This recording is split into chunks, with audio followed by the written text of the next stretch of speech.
1 ঘন্টা কমলো অফিসের কর্মঘণ্টা। দোকান মার্কেট বন্ধ করতে হবে সন্ধ্যা 6টার মধ্যে। করা যাবে না আলোকসজ্জা। বিদ্যুৎ সাশ্রয় মন্ত্রিসভার সিদ্ধান্ত। নির্ধারিত সময় উত্থাপন না হওয়ায় বাতিলের পথে গণভোট, গুম প্রতিরোধ এবং দুদক অধ্যাদেশ। 133টির মধ্যে 98টি হুবহু বিল আকারে উত্থাপনের সুপারিশ। 12 লিটার সিলিন্ডারে এলপিজির দাম বেড়েছে প্রায় 400 টাকা। তেলের ভোগান্তি চলছেই। সমস্যা এড়িয়ে যাওয়ার অভিযোগ মন্ত্রীর বিরুদ্ধে। বেশি কেনার প্রবণতাকে দুষলেন মন্ত্রী। বাড়ছে হামের প্রকোপ। পরিস্থিতি হঠাৎ বজ্রপাতের মতো বললেন স্বাস্থ্যমন্ত্রী। টিকা কর্মসূচি জোরদারের পরামর্শ জনস্বাস্থ্য বিশেষজ্ঞ সহ বিশিষ্টজনদের। দেখছিলেন ক্রাউন সিমেন্ট সংবাদ শিরোনাম। এবারে বিস্তারিত। বিদ্যুৎ সাশ্রয়ে সরকারি বেসরকারি অফিসের কর্মঘণ্টা 1 ঘন্টা কমিয়েছে সরকার। রাতে সংসদ ভবনে মন্ত্রিসভার বৈঠকে সকাল 9টা থেকে বিকেল 4টা পর্যন্ত অফিসের নতুন সময় নির্ধারণ করা হয়। বৈঠক শেষে মন্ত্রিপরিষদ সচিব নাসিমুল গনি জানান, জ্বালানি সংকট মোকাবিলায় দেশের সব সরকারি বেসরকারি অফিস পরিবর্তিত সময়সূচি অনুযায়ী চলবে। সকাল 9টা থেকে 4টা পর্যন্ত সরকারি বেসরকারি অফিসের কার্যক্রম চলবে। অন্যদিকে ব্যাংকের কার্যক্রম চলবে 9টা থেকে বিকেল 3টা পর্যন্ত। এছাড়া শপিং মল খোলা থাকবে সন্ধ্যা 6টা পর্যন্ত। আর শিক্ষা প্রতিষ্ঠানের বিষয়ে রবিবার নির্দেশনা দেওয়া হবে বলেও জানান মন্ত্রিপরিষদ সচিব। তিনি জানান, সরকারি ব্যয় সংকোচনের সিদ্ধান্ত নেওয়া হয়েছে, তাই নতুন যানবাহন কেনা হবে না। অর্ধেক করা হয়েছে আপ্যায়ন ব্যয়। কোনো উৎসবে আলোকসজ্জা করা যাবে না।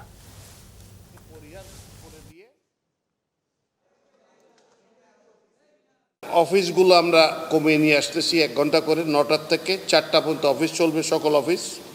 এটা সরকারি বেসরকারি সকল অফিস 9টার থেকে 4টা চলবে। আর ব্যাংকিংগুলো চলবে আওয়ার্স 9টার থেকে 3টা পর্যন্ত। 4টায় ব্যাংক বন্ধ হয়ে যাবে।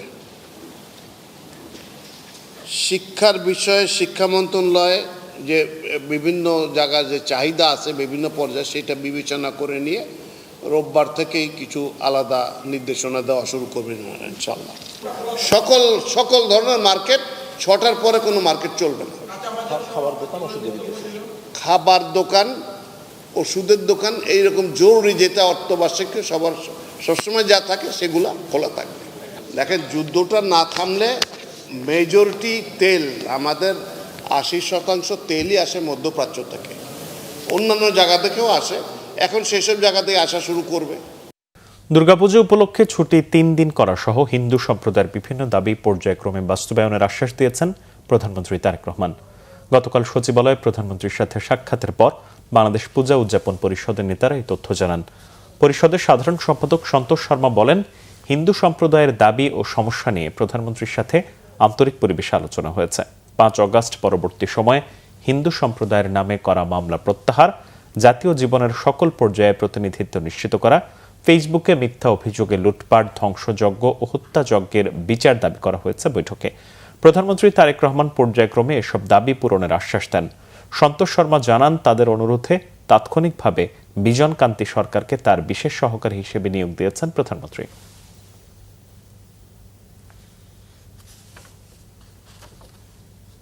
অন্তর্বর্তী সরকারের আমলে জারি করা 133টি অধ্যাদেশের মধ্যে 98টি হুবহু বিল আকারে উত্থাপনের সুপারিশ করেছে এই সংক্রান্ত বিশেষ কমিটি। এছাড়া 16টি অধ্যাদেশ আরও যাচাই বাছাই এবং 4টি অধ্যাদেশ রহিতের সুপারিশ করেন বিশেষ কমিটির সভাপতি জয়নুল আবেদিন।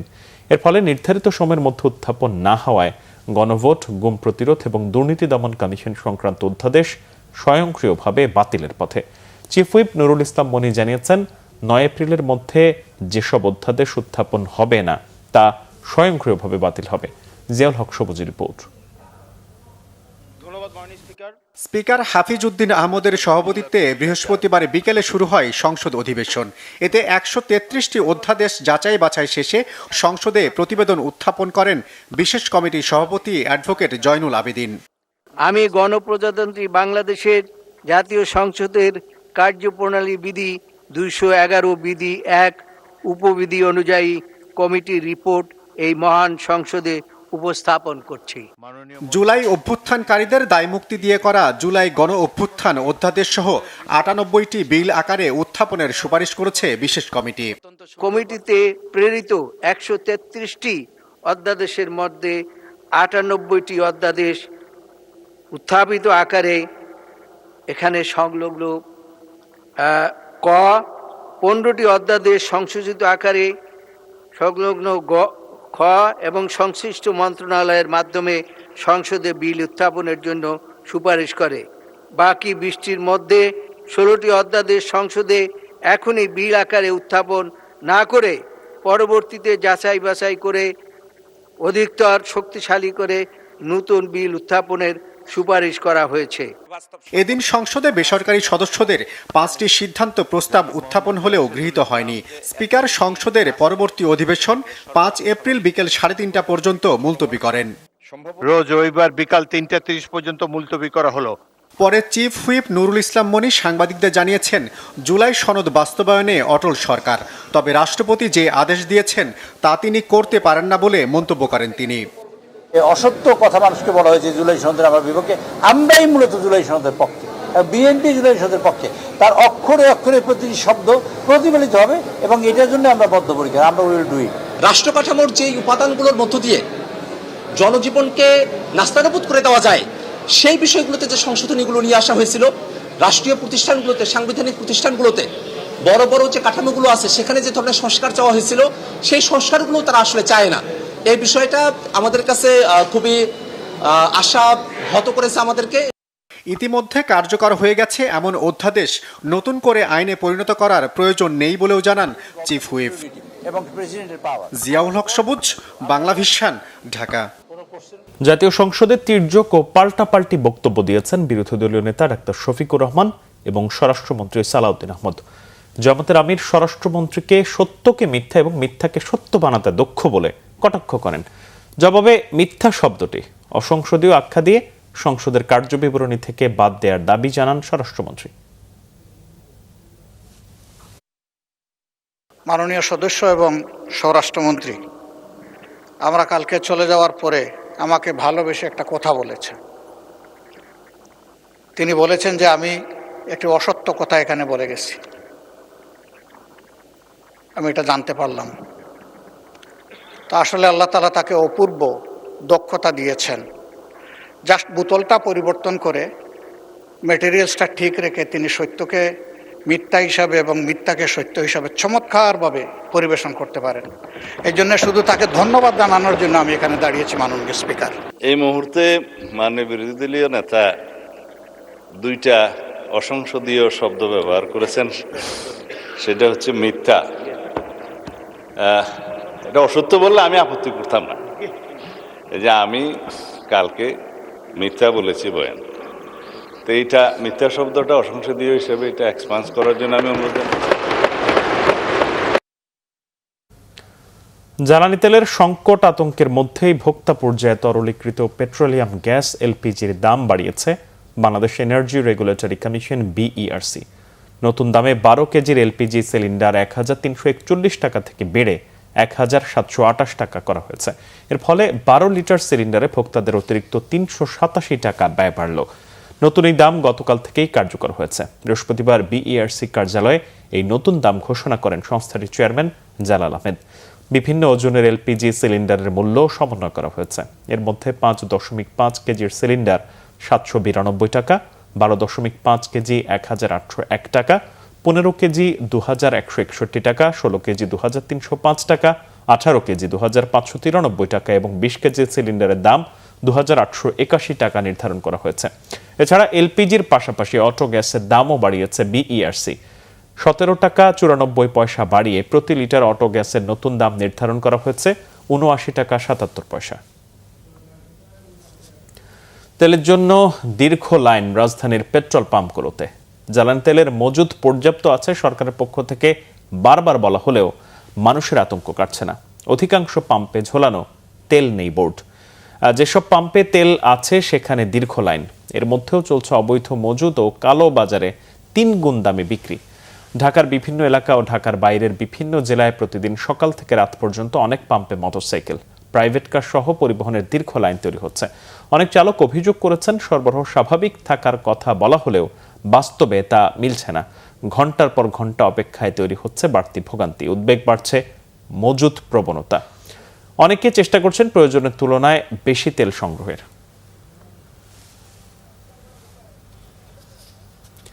বিদ্যুৎ ও জ্বালানি মন্ত্রী দেশের জ্বালানি সমস্যাকে এড়িয়ে যাচ্ছেন বলে মন্তব্য করেছেন এনসিপি সংসদ সদস্য হাসনাত আব্দুল্লাহ। পাম্পে গাড়ির দীর্ঘ সারি বা পাম্প বন্ধ হওয়ার ঘটনা দেখেও জ্বালানি মন্ত্রী কেন তা অস্বীকার করছেন, সংসদে সেই প্রশ্ন তোলেন তিনি। জবাবে জ্বালানি মন্ত্রী ইকবাল হাসান মাহমুদ জানান, প্রতিদিন আগের মতোই তেল সরবরাহ করা হচ্ছে। আতঙ্কিত ভোক্তারা বেশি পরিমাণে কেনায় বরাদ্দকৃত তেল 2 ঘন্টাতেই শেষ হয়ে যাচ্ছে, এমন মন্তব্য তার। মন্ত্রীদের মধ্যে এক ধরনের প্রবণতা দেখা যাচ্ছে যে তারা প্রবলেম অ্যাভয়েড করছে।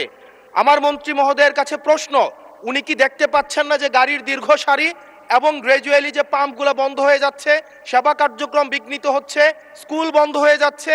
সেই জায়গাতে উনি কবে নাগাদ এই সমস্যাগুলোর যথাযথভাবে উনি সমাধান দিবে এবং উনি প্রবলেমটি অ্যাকনোলেজ করবেন কিনা? আমরা প্রতিটি পাম্পে যে পরিমাণ তেল প্রতিদিন দেওয়ার কথা সেই পরিমাণ তেল আমাদের পাম্পগুলোতে সাপ্লাই করা হচ্ছে, কিন্তু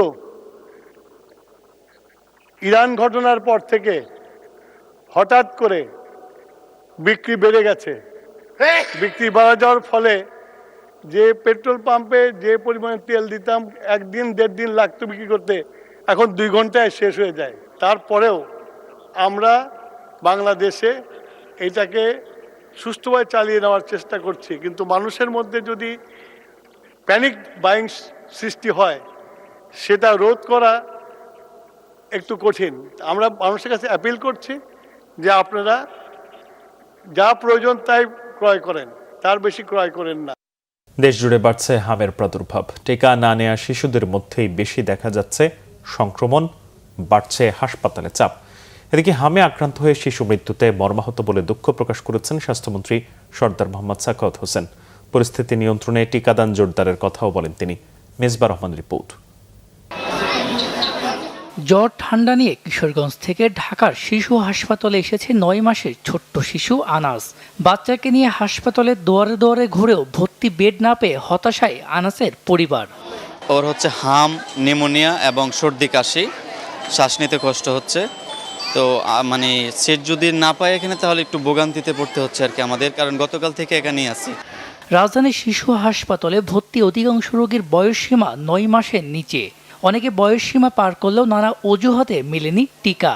এতে হাম আক্রান্ত হচ্ছে শিশুরা, শঙ্কিত পরিবার। চলতি বছর শিশু হাসপাতালে হামে আক্রান্ত হয়ে ভর্তি হয়েছে 138 জন। বর্তমানে ভর্তি আছে 36 শিশু।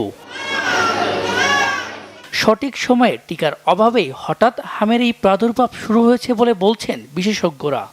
24 সালের পর্যন্ত মিজেলসের যে ভ্যাকসিনেশন এটা ছিল প্রায় 90% উপরে, কিন্তু 24-এর পরে 25 সালে এই ভ্যাকসিনেশন কমিয়ে 57% চলে আসে।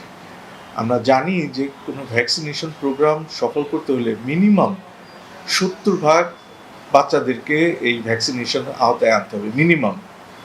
কারণ আমরা যদি হার্ড ইমিউনিটি চাই, যাতে করে একটা গ্রুপের যদি ইমিউনিটি থাকে, রোগ প্রতিরোধ ক্ষমতা তৈরি হয়, সেটা দিয়ে যারা ভ্যাকসিনেশন না দেয় তারা উপকৃত হয়। কিন্তু এটার রেট যেহেতু ভ্যাকসিনেশনে কমে গেছে, সেহেতু তার একটা সাইড ইফেক্ট এখন আমরা দেখতে পাচ্ছি। এদিকে সরকার হাম মোকাবেলায় পুরোপুরি প্রস্তুত জানিয়ে স্বাস্থ্য ও পরিবার কল্যাণ মন্ত্রী বলেন, রবিবার থেকে শিশুদের টিকা দেওয়া শুরু হবে। এই টিকাটার প্রচলন ছিল না, দিতে পারতো না, দেয় নাই। এই দুইটা কারণে number of the people unvaccinated বাইরে গেছে। আমরা আগামী রবিবার থেকে সারা বাংলাদেশে আমরা ভ্যাকসিন চালু করতেছি। ভ্যাকসিন দেওয়া ইনশাআল্লাহ। দেশের প্রতি জেলায় ছড়িয়ে পড়া হাম মোকাবিলায় সরকার যথাযথ পদক্ষেপ নেবে বলেও জানান স্বাস্থ্যমন্ত্রী। মেজবা রহমান, বাংলা ভিশন, ঢাকা। হামের ভাইরাস শিশুদের জন্য অত্যন্ত ঝুঁকিপূর্ণ, তবে প্রতিরোধযোগ্য বলেছেন জনস্বাস্থ্য বিশেষজ্ঞ সহ এক সেমিনারের বক্তারা। টিকা ব্যাহত, সচেতনতার অভাব এবং কিছু ক্ষেত্রে ভুল তথ্যের কারণে দেশে হামের পুনরুত্থান ঘটছে বলে মত তাদের। হামের টিকা ক্রয় সংক্রান্ত জটিলতায় জড়িতদের আইনের আওতায় আনার তাগিদ দেন সেমিনারের বক্তারা। সমাজে হার্ড ইমিউনিটি দুর্বল হয়ে পড়ছে বলেও পর্যবেক্ষণ বিশেষজ্ঞদের। রিপোর্ট আসমা আক্তার নুপুরের। দেশে সাম্প্রতিক সময়ে হামের প্রাদুর্ভাবে জনস্বাস্থ্য নিয়ে নতুন করে উদ্বেগ, উৎকণ্ঠা। এই প্রেক্ষাপটে বৃহস্পতিবার সকালে রাজধানীতে শহীদ আবু সাঈদ কনভেনশন সেন্টারে এক গোল টেবিল বৈঠকে জনস্বাস্থ্য বিশেষজ্ঞ, চিকিৎসক, নীতি নির্ধারক ও উন্নয়ন কর্মীরা করেন গুরুত্বপূর্ণ আলোচনা, দেন হাম মোকাবেলায় করণীয় নির্দেশনা ও পরামর্শ। স্থানীয় পর্যায়ে স্বাস্থ্যকর্মীদের সক্ষমতা বাড়ানো এবং রোগ শনাক্তকরণ, রিপোর্টিং ব্যবস্থার উন্নয়নে তাগিদ দেন আলোচকরা। সুপারিশ করেন স্কুল ও কমিউনিটি পর্যায়ে স্বাস্থ্য শিক্ষা কার্যক্রম বাড়ানোর। টিকার হার যেমন আমার মেইনটেইন করতে হবে, তার পাশাপাশি রেগুলার সার্ভেলেন্স প্রয়োজন হবে। কারো হাম হয়ে যাচ্ছে কিনা, হয়ে গেলে সেটা যাতে দ্রুত শনাক্ত করে চিকিৎসার মাধ্যমে সেটা কন্টেইন করে ফেলা যায় এবং অন্যদেরকে যাতে সেই রোগীর কাছ থেকে হাম যাতে না ছড়ায় সেই ব্যাপারে ব্যবস্থা নিতে হবে। একটা ডিপার্টমেন্টে মনে করেন একটা এক্সরে মেশিন আছে, তাহলে সেই এক্সরেটা যদি আমরা করতে যাই, আমরা চুজ করবো এমন একটা টাইম, যে টাইমের পরে অর্থাৎ at the end of the day, শেষের দিকে যদি আমরা করি তারপরে আর কেস কম আসবে। টিকার বিরুদ্ধেও বাংলাদেশে আমাদের সাকলাইন ভাই বলেছে এক ধরনের ক্যাম্পেইন হয়তো সামাজিক যোগাযোগ মাধ্যমে দায়িত্ব জ্ঞান ব্যবহার করা হয়েছে। এর বিপরীতে আমাদেরকে প্রধান গণমাধ্যমগুলিকে টিকা দানের পক্ষে জনমত গড়ে তুলতে হবে। ওই সরকারে এক শ্রেণীর উপদেষ্টা নামধারী লবিস্ট ছিলেন, যারা অন্য কাজে ব্যস্ত ছিলেন। সত্যিকার অর্থে জনগণের যে আশা আকাঙ্ক্ষার অনেক কিছুই তারা করেননি। যে তথ্য জনগণের জানার অধিকার আছে, সেই তথ্যগুলোতে যেন গোপন রাখা হয়, সমন্বয় রাখা হয়। নীতি নির্ধারকরা আশ্বাস দেন সরকারের পক্ষ থেকে হাম নিয়ন্ত্রণে প্রয়োজনীয় সব পদক্ষেপ নেয়ার। বেসরকারি সংস্থা ও আন্তর্জাতিক উন্নয়ন সহযোগীদের সমন্বয় জোরদারের কথাও তুলে ধরা হয়। এই কমপ্লিকেশন আরো না বাড়ে এবং আমরা যাতে কোনো প্রাণ আর হারাতে না হয়, এবং এই ক্ষেত্রে আরো যে কাজটি করতে হবে যে এর পরবর্তী কেন আগে এই কিছু ভ্যাকসিন নিয়ে কমে গেছে বা কেন পাওয়া যায়নি ভ্যাকসিন, সেটাকে অ্যাড্রেস করে কারণটা দেখে সেটার ব্যাপারে ব্যবস্থা নেওয়া। এখানে আইসোলেশন করা খুবই গুরুত্বপূর্ণ এবং একটি রোগী শনাক্ত হলে যেন তাকে দ্রুত আইসোলেশনের ব্যবস্থা করা যায়, আইডেন্টিফাই করা যায় এবং ট্রিটমেন্টটি এনশিওর করা যায়।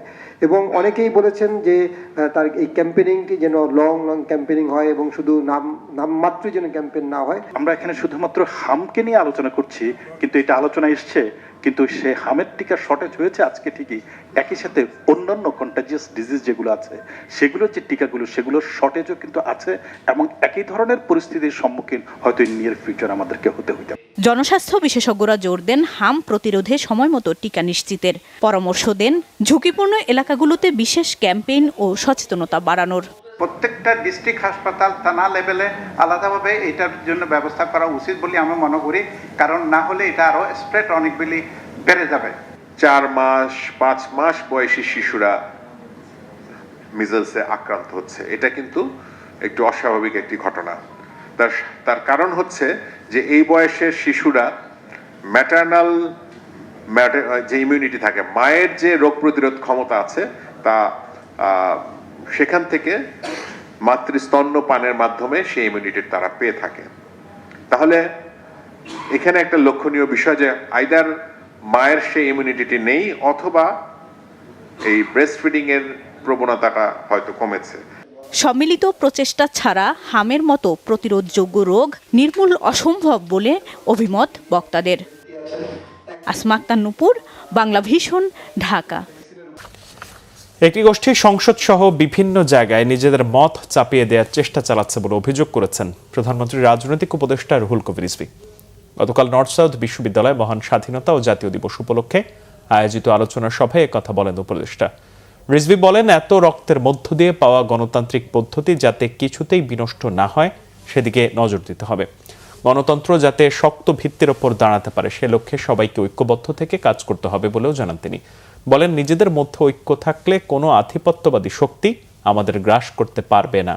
সুশাসন প্রতিষ্ঠা না হলে বিদেশি শক্তির হস্তক্ষেপের সম্ভাবনা থাকে বলেও সতর্ক করেন রুহুল কবির রিজভী।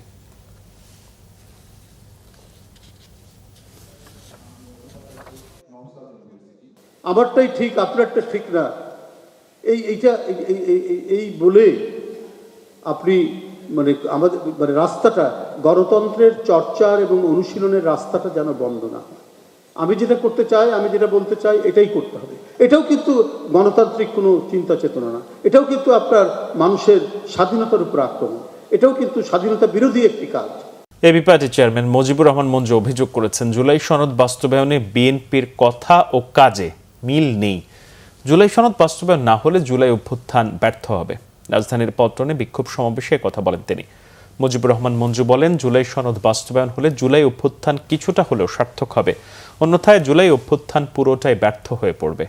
সরকারি দল গণভোট ও জুলাই সনদ নিয়ে যে ধরনের টালবাহানা ও সাংবিধানিক বিতর্ক তৈরি করেছেন তা খুবই হতাশাজনক বলে উল্লেখ করেন তিনি। ছাত্র জনতার বিপ্লবের অর্জন জুলাই সনদ নিয়ে টালবাহানা ও গণভোট অধ্যাদেশ বাতিলের অপচেষ্টার প্রতিবাদে দলের পক্ষ থেকে বিকেলে পল্টনের বিজয় ৭১ চত্বরে বিক্ষোভ সমাবেশ অনুষ্ঠিত হয়। পরে বিক্ষোভ মিছিলটি বিভিন্ন সড়ক প্রদক্ষিণ করে। সংবাদ শেষ করব ক্রাউন সিমেন্ট শিরোনামগুলো আরো একবার জানিয়ে।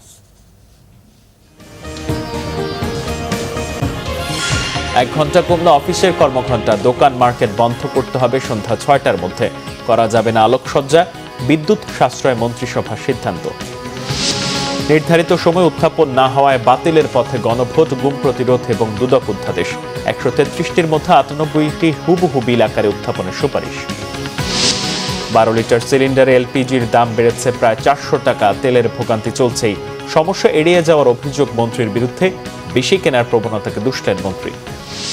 বাড়ছে হামের প্রকোপ, পরিস্থিতি হঠাৎ বজ্রপাতের মতো বললেন স্বাস্থ্যমন্ত্রী। টিকা কর্মসূচি জোরদারের পরামর্শ জনস্বাস্থ্য বিশেষজ্ঞ সহ বিশিষ্টজনদের।